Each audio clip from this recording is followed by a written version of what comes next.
أعوذ بالله من الشيطان الرجيم சபிக்கப்பட்ட ஷைத்தானை விட்டு அல்லாஹ்விடம் நான் பாதுகாப்பு தேடுகின்றேன். إن الذين كفروا بالذكر لما جاءهم وإنه لكتاب عزيز இவர்கள் தங்களிடம் அறவுரை வந்தபோது அதனை நிராகரித்து விட்டவர்கள். ஆனால் உண்மையில் இது ஓர் ஆற்றல் மிக்க வேதமாகும்.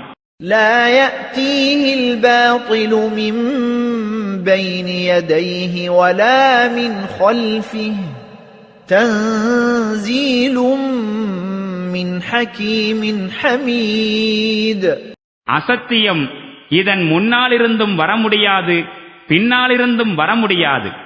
நுண்ணறிவாளனும் மிகுந்த புகழுக்குரியவனுமான இறைவனால் இறக்கி அருளப்பட்டதாகும் இது.